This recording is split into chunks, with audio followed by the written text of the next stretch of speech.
दोस्तों क्या आपको पता है कि इस पत्थर के अंदर पानी क्यों जमा होता है? हालांकि पानी तो एक ऐसा लिक्विड है जो कि हर चीज को काट देता है, लेकिन ये पत्थर थोड़ा अलग है ना दोस्तों? और दोस्तों क्या आपको पता है कि जापानी लोगों से चाइनीज नफरत क्यों करते हैं? और क्या आप जानते हैं कि ये मछली हमेशा से शार्क के साथ क्यों रहती है और शार्क इसे कहते भी कुछ नहीं? खैर दोस्तों, इसी तरह की इन्फॉर्मेशन और नॉलेजेबल वीडियोस देखने के लिए हमारे चैनल सरसब्स टीवी को सब्सक्राइब जरूर कर लें और साथ मौजूद घंटी के निशान को भी दबा लीजिएगा। तो चलिए फिर शुरू करते हैं आज की जबरदस्त वीडियो को। नंबर 1। तो दोस्तों बात है एक होटल की। इस होटल के बीच में एक गैलरी थी और उस गैलरी में लोग और बच्चे दौड़कर गुजरते थे। तो इसके लिए सोल्यूशन निकाला होटल ने, और वो सोल्यूशन ये था कि उन्होंने नीचे एक ऑप्टिकल इल्यूजन पैदा किया, जिससे लोगों को लगता था कि जो सामने वाला रास्ता है या जगह वो बहुत टेढ़ी है, यानी कि ऊंची नीची है। लेकिन असलियत में वो बिल्कुल सीधी जगह थी और उस सोल्यूशन के बाद कोई भी वहाँ पर नहीं दौड़ा, बल्कि सब आराम से ही जाने लगे, क्योंकि कोई भी इस जगह मुंह के बल गिरना नहीं चाहता था। नंबर 2। दोस्तों जब भी सर्दियाँ आती हैं तो मौसम एक अलग तरह का बन जाता है। इसमें 2 तरह के लोग होते हैं, एक वो जो रजाई ओढ़कर सो जाते हैं और एक वो जिनके दिमाग का कीड़ा उन्हें नहीं सोने देता और वो सोचते हैं कि कुछ नया करें। तो दोस्तों उन लोगों में से ही ये 2 दोस्त हैं जिन्होंने एक कार ली जो कि बिल्कुल लोहे से बनी हुई थी और इस पर उन्होंने बर्फ चढ़ा दी और बना दी एक बर्फ वाली गाड़ी और इसे चलाने लगे। और इस कार को ये कभी डिस्को लेकर जा रहे हैं और कभी किधर लेकर जा रहे हैं, जिससे ये कार होगी वायरल। लेकिन दोस्तों इस कार में एक खूबी थी वायरल होने की। अब आप ही मुझे बताएं कि बनोद नाम में क्या खूबी है वायरल होने के लिए। नंबर 3। दोस्तों आपको पता होगा कि लाइन माइन्स आजकल भी पूरी दुनिया में फैली हुई हैं, जो कि वर्ल्ड वॉर 1 और वर्ल्ड वॉर 2 के दौरान की अभी भी हैं। तो इन्हीं लाइन माइन्स को तलाश करने के लिए एक चीज बनाई गई है, बहुत ही सस्ती चीज और बहुत ही अच्छी चीज, और वो इजाद ये है एक बॉल। तो दोस्तों होता क्या है कि जिस जगह पर शक होता है कि यहाँ पर लाइन माइन्स बिछी हुई है, इस ग्राउंड के ऊपर इस बॉल को घुमाया जाता है और जैसे ही ये बिल्कुल किसी लाइन माइन्स के ऊपर से गुजरती है तो इसके बाद वो लाइन माइन्स टूट जाती हैं, जिससे बाल को थोड़ा सा नुकसान होता है, यानी कि उसके 1-2 पाउंड टूटते हैं, ज्यादा कुछ नहीं। और इसी तरह ये बॉल अपने एक सफर में 4 से 5 लाइन माइन्स ढूंढ लेती है कम से कम, और ऐसा करने से आम इंसानों की जान बहुत हद तक बच जाती है। नंबर 4। दोस्तों अभी जो आप अपनी स्क्रीन पर देख रहे हैं ये दुनिया के बहुत ही अलग थलग पत्थरों में से एक है और इसका नाम है एनहाइड्रो एगेट। और इस पत्थर की खास बात यह है कि इस पत्थर के अंदर आज से हजारों लाखों साल पहले का पानी आज भी वैसे ही पड़ा हुआ है जैसा कि आज से लाखों साल पहले पड़ा हुआ था। और आपको एक मजाहिया बात बताऊं कि इस पत्थर को लोग इस्तेमाल करते हैं अपनी गर्लफ्रेंड को देने के लिए, कि जैसे ये पत्थर के अंदर पानी रुका हुआ है वैसे ही हमारा रिश्ता भी हजारों साल चलेगा, लाखों साल तक रहेगा। और इसी तरीके से ये पत्थर आप अपनी गर्लफ्रेंड को दे सकते हैं ये जताने के लिए कि जैसे ये पत्थर और पानी लाखों सालों से एक साथ हैं, वैसे ही हम भी सदियों तक रहेंगे। लेकिन ऐसा करने के 1 महीने बाद आपकी गर्लफ्रेंड आपको छोड़कर चली जाएगी। खैर दोस्तों आपको डिमोटिवेट नहीं कर रहा हूँ, लेकिन हर रिश्ते में ऐसा ही होता है ज्यादातर। नंबर 5। दोस्तों इस सेगमेंट में मैं आपको बताऊंगा कि कैसे मजहब का इस्तेमाल किया जाता है आम लोगों को बेवकूफ बनाने के लिए, मेरा मतलब पागल बनाने के लिए। कैसे यूज किया जाता है मैं आपको बताता हूँ। देखिए इंडिया में बीफ काफी हद तक बैन तो नहीं, लेकिन ज्यादातर जगह पर ये बैन ही है, ऐसा मानना है कुछ लोगों का। और इसी तरह पाकिस्तान में शराब पीना बैन है क्योंकि ये एक इस्लामिक कंट्री है। लेकिन दोस्तों होता क्या है कि इंडिया में जितने भी बीफ की बड़ी बड़ी फैक्ट्रीज हैं या कंपनीज हैं जो कि बीफ बेचती हैं, गाय और भैंस के गोश्त को सप्लाई करती हैं, तो दोस्तों इनमें से जो ज्यादातर बड़ी बड़ी कंपनियां हैं ना, उन कंपनियों के नाम है मुसलमानों के नाम पर। लेकिन अगर पीछे चलकर इन कंपनी के मालिकान को देखें तो वो हिंदू होंगे। लेकिन ऐसा क्यों किया जाता है? ऐसा इसलिए किया जाता है कि वहाँ पर मौजूद मुसलमानों पर अपना सारा गुस्सा निकाला जाए। लेकिन अब आप सोच रहे होंगे कि ये तो बिल्कुल सीधा साधा जुल्म है, मगर दोस्तों इस तस्वीर का दूसरा रुख भी है जो मैं आपको दिखाना चाहता हूँ, और वो ये है कि पाकिस्तान में अगर कोई इंसान शराब बेचता है तो वो हिंदू के नाम पर बेचता है। अगर आप इस मामले की डेप्थ में जाएंगे तो वो शराब किसी हिंदू के नाम पर सप्लाई हो रही होगी। हर एक मुसलमान की बात नहीं कर रहा हूँ, लेकिन ज्यादातर ऐसा ही होता है। सुनने में बहुत बेकार लग रहा होगा, लेकिन ये बिल्कुल सच है दोस्तों, क्योंकि जो मजहब है इसका इस्तेमाल किया जाता है पॉलिटिशियन और ट्रस्ट के नाम पर, सिर्फ पैसे के लिए, गरीब इंसानों के दिमाग के साथ खेलने के लिए है, जिनका एक पर्सनल लाइफ में कोई ज्यादा यूज नहीं है। इसका यूज सिर्फ किया जाता है तो पैसे के लिए। अगर आप इस चीज की ज्यादा गहराई में जाओगे तो आपको पता चलेगा कि जो मजहब है इसके नाम पर ऐसा क्यों किया जा रहा है, तो आपको पता चलेगा कि ये सब का सब खेल पैसे का है।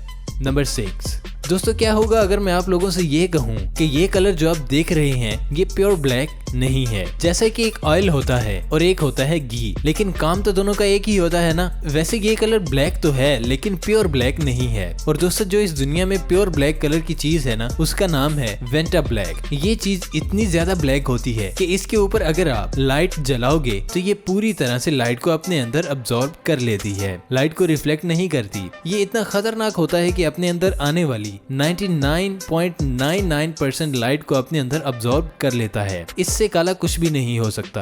तो दोस्तों क्या आपको पहले पता था इस कलर के बारे में? हमें कमेंट करके जरूर बताइएगा। नंबर 7। तो दोस्तों आपने कई बार सुना होगा कि साइबर हमले, साइबर अटैक एक कंट्री दूसरे कंट्री पर करता है, इनके कंप्यूटर्स को खराब करता है। लेकिन क्या आपको पता है कि साइबर अटैक की मदद से एक कंट्री किसी दूसरी कंट्री के लोगों को मार भी सकता है? कैसे, मैं बताता हूँ। दोस्तों कुछ दिनों पहले इजराइल पर एक अटैक हुआ था जिसमें ईरान के हैकर्स ने इनके पानी के बंद में, जहाँ से इसराइल के लोगों के लिए पानी को छोड़ा जाता है और उस पानी में क्लोरीन की थोड़ी सी मिकदार को भी डाला जाता है, लेकिन ईरान के हैकर्स ने क्या किया कि इस क्लोरीन की मिकदार को काफी हद तक बढ़ा दिया, जिसके बाद अगर इसराइली इस पानी को पीते तो बहुत सारे लोग मर जाते। लेकिन अफसोस कि इसराइल के हैकर्स को कुछ वक्त पहले ही पता चल गया और उन्होंने वो सारा पानी रोककर आगे इंतजाम कर दिया जो कुछ भी उन्होंने करना था। और दोस्तों ऐसे ही फ्यूचर में इस्तेमाल किया जा सकता है डैम्स का। जैसे किसी भी कंट्री का बहुत बड़ा डैम होगा जिसके टूटने पर इस मुल्क को बहुत बड़ा नुकसान हो सकता है। इस डैम को किसी न किसी कंप्यूटर या किसी न किसी सॉफ्टवेयर से कंट्रोल किया जा रहा होगा, और अगर वो सॉफ्टवेयर किसी दूसरी कंट्री ने हैक कर लिया तो फिर कितना बड़ा नुकसान हो सकता है उस मुल्क का, ये आप खुद ही सोच सकते हो।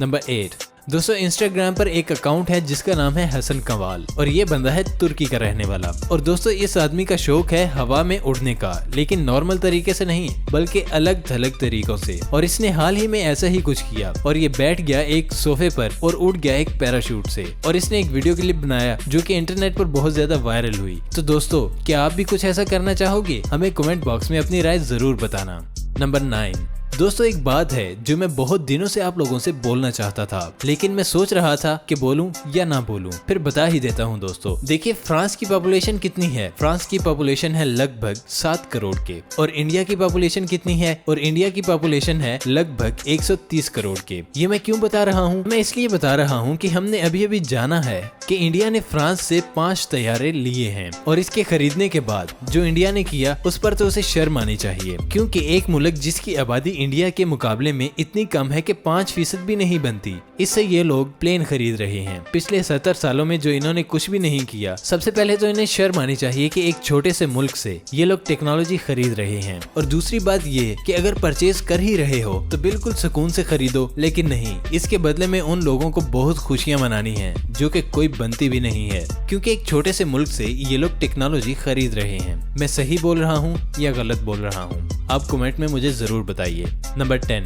दोस्तों इंसानी तारीख में बहुत से अजीब अजीब काम हुए हैं और बहुत ही भयानक, और उन्हीं खतरनाक इंसिडेंट में से जापान और चाइना के बीच का एक इंसिडेंट जो कि बहुत ही खतरनाक माना जाता है, और इसे कहते हैं नैनकिन। तो दोस्तों किस्सा है सन 1937 का। जापान कब्जा करने के लिए आया था चीन के ऊपर, तो उसने एक बहुत ही घटिया हरकत की थी जिसकी वजह से चाइना के लोग आज भी नफरत करते हैं। उन्होंने क्या किया? जापान के लोगों ने 1.5 महीना तक, लगभग 6 हफ्तों तक चाइना के 3 लाख लोगों को मारा, इनकी लेडीज के साथ रेप किया और उनके बच्चों को मारा। लेकिन आज के जैसा नहीं कि हम बम फेंकें और 3 लाख लोग मर जाएं। उन्होंने अपने हाथों से, तलवारों से, बंदूकों से मारा और एक एक करके मारा था 3 लाख लोगों को सिर्फ 1.5 महीने के अंदर अंदर। और यही वजह है कि चीन और जापान आज आपस में बहुत बड़े दुश्मन हैं। चाइना को पहले लगता था कि हम कमजोर थे और जापान ने हमारा फायदा उठाया, तो आज की तारीख में हम ज्यादा मजबूत हैं। तो हम तुम्हें बताते हैं कि मारना क्या होता है। नंबर 11।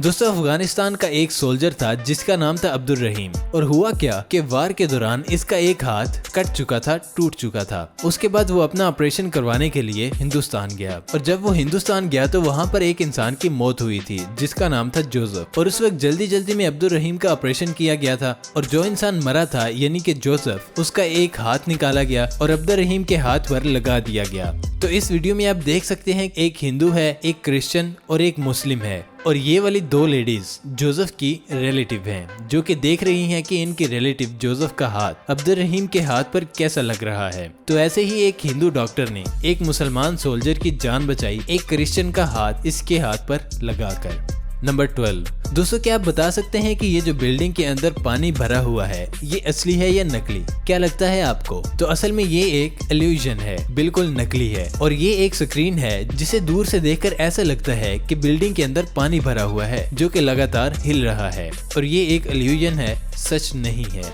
नंबर 13। जैसे कि दुनिया में ज्यादातर रिश्ते होते हैं गो एंड टेक के, वैसे ही हमारी नजर में भी ज्यादातर रिश्ते गो एंड टेक के ही होते हैं। क्या लगता है आपको? खैर, मैं बताता हूँ। समंदर में एक मछली होती है जिसका नाम होता है रिमोरा, और ये मछली हमेशा शार्क के ऊपर में बैठी रहती है, और शार्क भी चाहती है कि ये उसके ऊपर बैठी रहे, और वो चाहती है कि उसकी सफाई भी होती रहे। और ये छोटी मछली काम क्या करती है कि शार्क के ऊपर से सफाई करती रहती है। एक तो रिमोरा को शार्क के ऊपर बैठने से लगातार खाना मिलता रहता है, और दूसरा फायदा ये होता है कि वो समंदर भी घूमती रहती है। दोस्तों, यही थी आज की वीडियो अच्छी लगे तो इसे लाइक करें और अपने दोस्तों के साथ शेयर भी जरूर कीजिए। और अगर कुछ पूछना या बताना चाहते हैं तो नीचे कमेंट बॉक्स में अपनी राय जरूर दीजिए। नेक्स्ट वीडियो में आपसे मिलेंगे, तब तक के लिए अपना और अपनों का ख्याल रखिए। अल्लाह निगहबान।